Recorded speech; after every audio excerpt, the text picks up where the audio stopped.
I have been getting so many requests saying, Miwa, my partner is working from home. Do you have any quick lunch recipes that are also kids friendly? To answer this request, we're gonna be whipping up 2 vegan noodle recipes. Each of them comes out under 15 minutes, plus budget friendly. I'm very excited to share with you today. Now let's get into it. First, we're gonna be making bok choy tofu udon noodle stir fry that comes out in $2 and can be whipped up in about 15 minutes. We begin by chopping half of the onion as well as bok choy.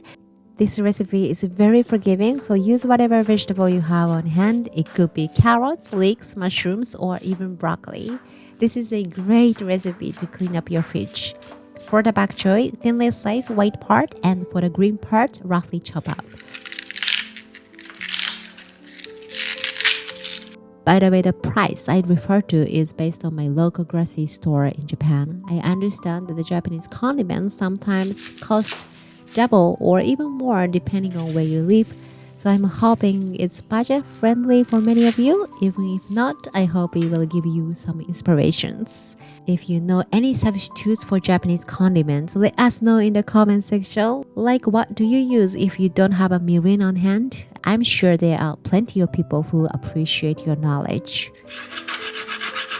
Grate the ginger. We're gonna need 1 tablespoon of it. If your kids are sensitive to the heat, feel free to reduce it in half. I tried with 2 teaspoons for my kids and they could handle the heat. I have 1 block of firm tofu and remove the water by putting something heavy on top of it. Or you can gently squeeze the tofu with equal pressure. Cut into strips.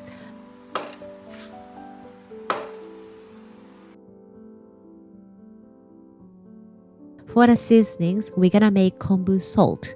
To the food processor, just add salt and kombu. Blend it until it becomes sand-like consistency, then sift.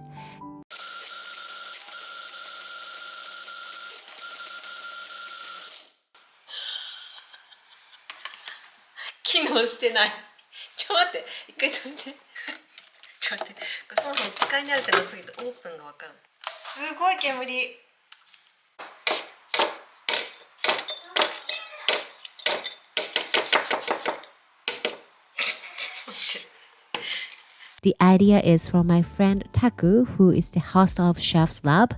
I was expecting something like his, but since my food processor was too big, it didn't work out.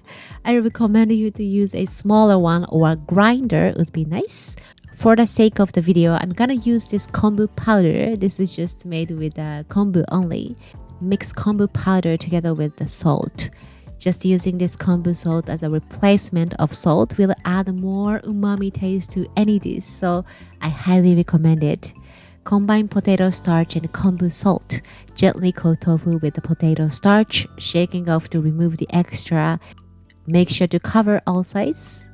To the pan on high heat, place tofu, leaving the space between each other so that it won't stick like mine, which you will see later. Try not to disturb the tofu at least for the first couple of minutes, otherwise the tofu and potato starch will start to crumble apart. In the meantime, mix soy sauce and mirin, set it aside for now. We also want to defrost the frozen udon noodle, and to do that, we have 2 options. One is to microwave it 600 watt for 3 minutes, and the other one is boiling in the hot water and draining. For the sake of the under 15 minutes video, I used a microwave, but this is up to you.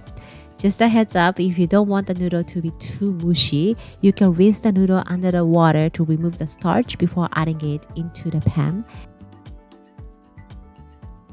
I didn't do it this time, but it still came out beautifully.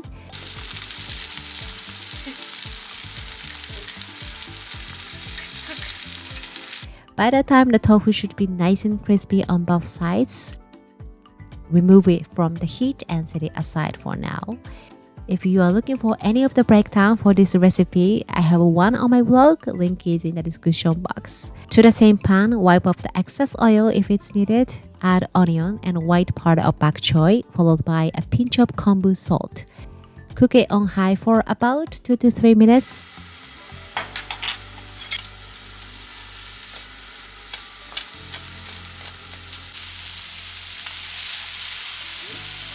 add udon noodle. Lower the heat to medium, then add seasonings. Bak tofu into the pan together with the green part of bak choy.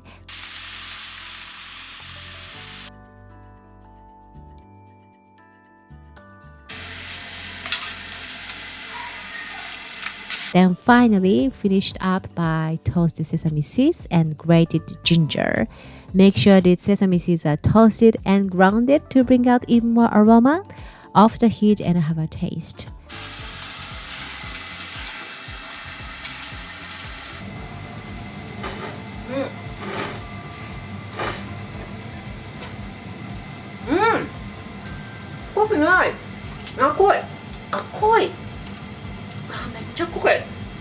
I added too much soy sauce when I was filming, but I tested a couple times after this and adjust the best ratio on my blog. So don't be afraid. I hope many of you will give it a shot.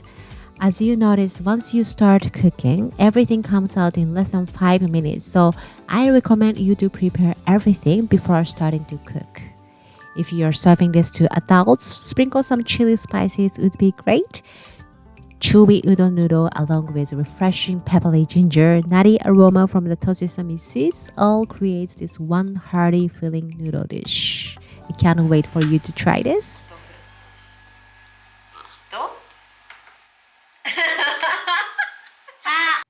The next one comes out even faster. It's a kimchi soba noodle salad.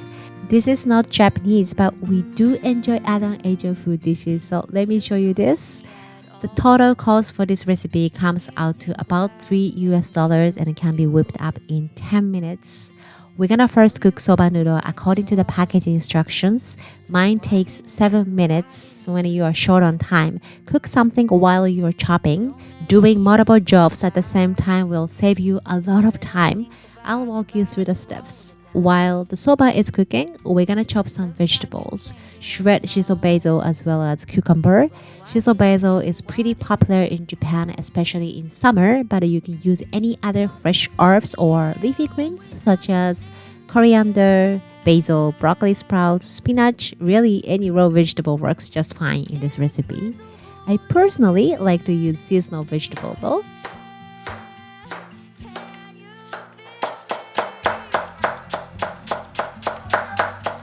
By the way, many of you ask me where I got this knife. It's a Japanese knife called Nakiri knife made by 80 years old Japanese maker. It's all handmade. This makes my kitchen life a lot more efficient and I just can't live without it. I put the shop link in the description box in case you want one for yourself. We are also gonna grate the ginger and garlic. I'm using pre-grated garlic for this time. It's not as fresh as real garlic, but it saves me a lot of time and reduces the dishes, which is always a win. Let the edamame thaw by soaking in water, then drain. If you have still more time before soba noodles are done cooking, it's the best time to make sauces. Into the large bowl, add a half teaspoon of sugar, 1 teaspoon of rice vinegar, 1 clove of grated garlic, 1 teaspoon of grated ginger, 1 teaspoon of gochujang, 1 teaspoon of soy sauce. Mix to combine. By the time your soba should be ready, drain the water and rinse it under the faucet to stop the cooking process. Make sure to remove the last drop of water, then add straight into the sauce.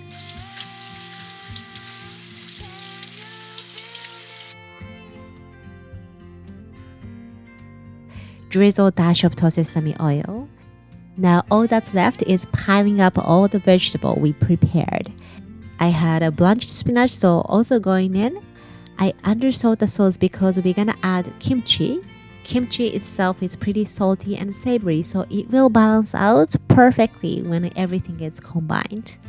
Serve it generously for yourself along with more kimchi, reserved cucumber and basil, and follow that with chopped spring onion for a pop-up color. Ready to devour. If you're making this for kids, swap gochujang for miso paste and kimchi for pickles. Soba noodles have always been my favorite, but you can do it with the rice noodles, ramen noodles, and udon noodles. Lunch for us is usually some leftover from the night before.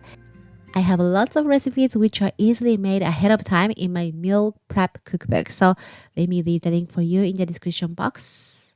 Since you are at the end of this video, thank you. So I want to answer your questions. So first one is, what kinds of beans are you mixing into the rice? I always buy this pre-mixed one. This one contains black beans, red beans, black rice, quinoa, oats, barley, and sesame seeds. This one said all I have to do is just mix into the rice and cook it as you would normally cook rice. I don't even have to wash it. I personally soak at least 1 hour before cooking just because I like the softer texture. Another one is, can you recommend any pots and pans? Unfortunately, I haven't found any brand I can recommend with confidence. This regulaly, I don't know how to pronounce this. It's very durable but expensive. And this is actually the one that my friend gave it to me 10 years ago. And other ones don't last long enough, although I love the shape and the size of it. So everything have pros and cons. Once I found anything that is worth introducing to you guys, I will do it on this channel. If you have any other questions, I'll pick them up and answer them occasionally. So feel free to ask me any. Thanks a lot for watching and see you on the next one. Bye bye. Mata ne.